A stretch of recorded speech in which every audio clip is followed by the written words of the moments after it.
Hello and welcome to this video, which is about b6 based setup. So after our 1d4, black plays b6 on one of the first moves, oftentimes called Queen's Indian. In fact, I think what we usually call Queen's Indian is this opening, e6, knight f3, b6. But of course, we are delaying the move c4 in favor of an early g3, and yeah, we will often transpose into this opening because we play c4 later, but our move order has some interesting twists, and I think some twists that probably will catch black players unawares. However, in this chapter, we are also talking about setups where b6 is combined not with e6 and knight f6, but rather even with g6 or even black playing b6 on move 1. And we should start right there. Black could play b6 on move 1.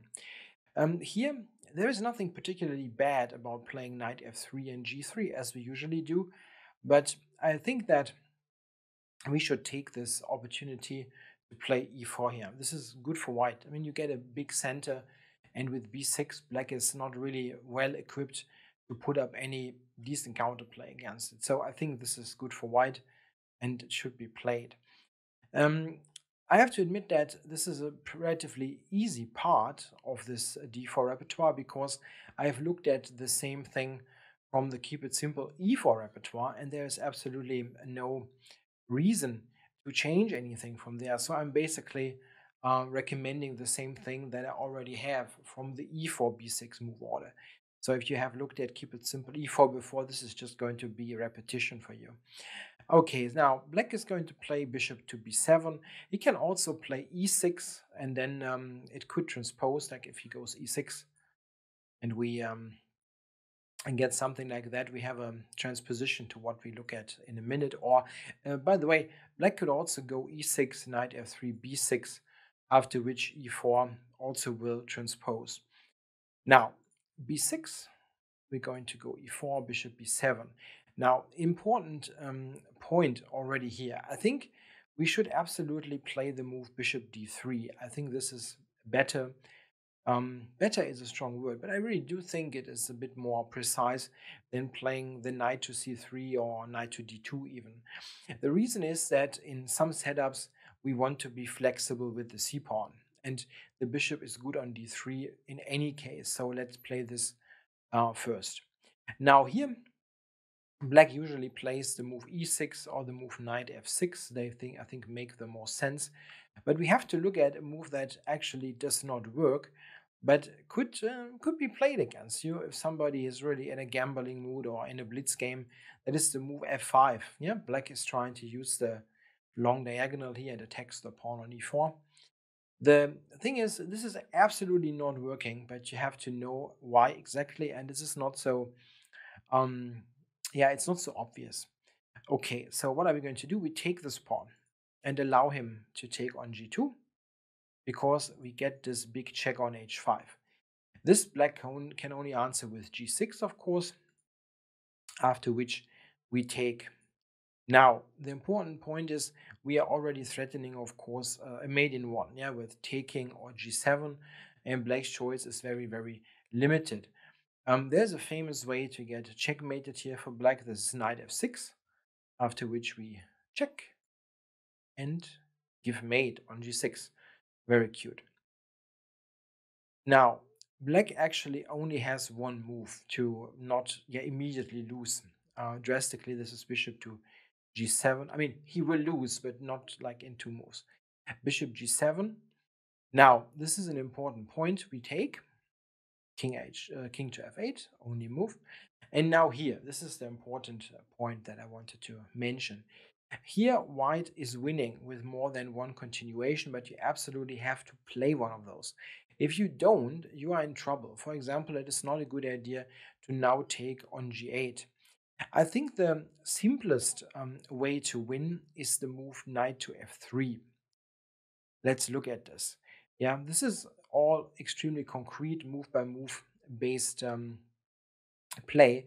We don't worry that the rook is hanging. We have to check what happens if he takes the rook, of course. Now, what happens? He takes, and we have the strong move knight to e5, which is threatening a simple mate in one.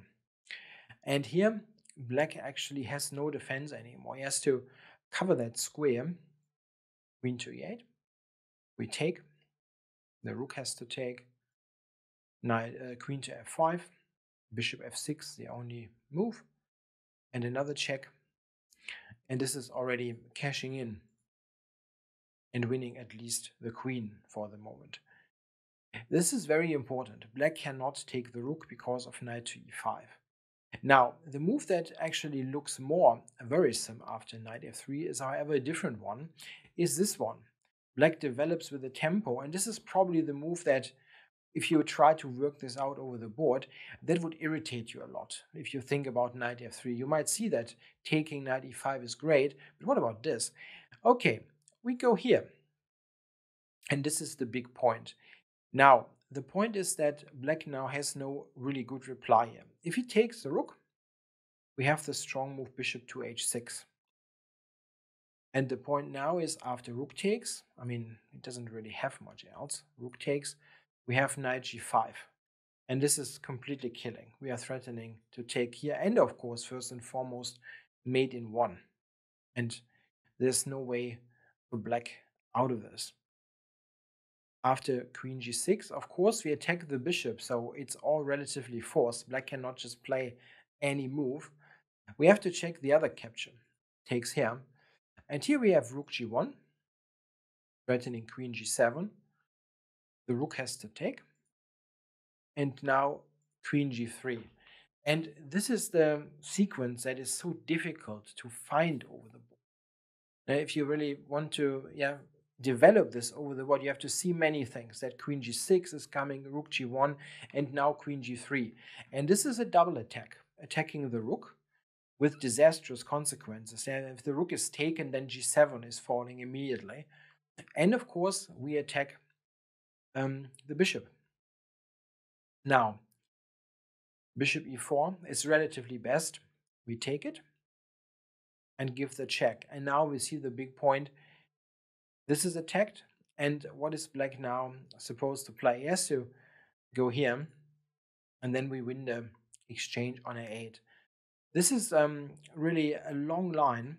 And it's not, as I said, easy to find over the board. So it really makes sense to look at variations and to be ready to just bang this on the board once it happens. It's just a point. You just win the game outright.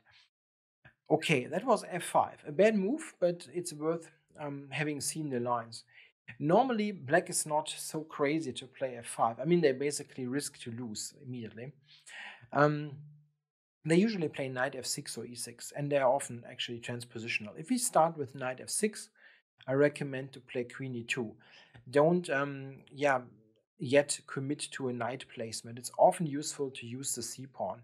This is something that we see immediately after knight c6, which is a bit odd looking, but it's played. Black has tried this.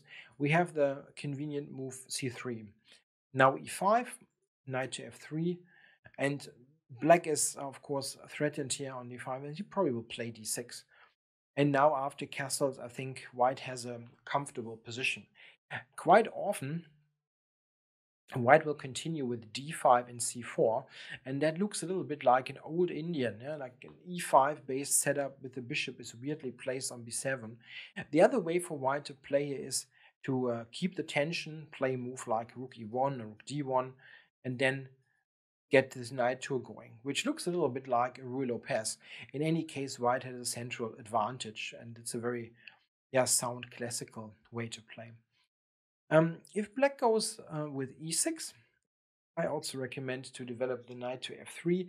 That is the best knight placement, but don't yet commit the c-pawn. We will see now why I'm insisting on that. And that is if black plays something like g6, the hippopotamus, as it is called. In the hippo, black is trying to play a 7th rank setup. Bishop here, knight to e7. In the hippo, we want to have a really broad center. And that means after castles, bishop g7, you should play c4. That is yet another advantage of having not committed the knight early on. Again, it's not a mistake to play knight c3, but this is better because we want this broad center against a passive position that black is setting up. For example, what I'm getting at is something like this. Let's play all those natural moves.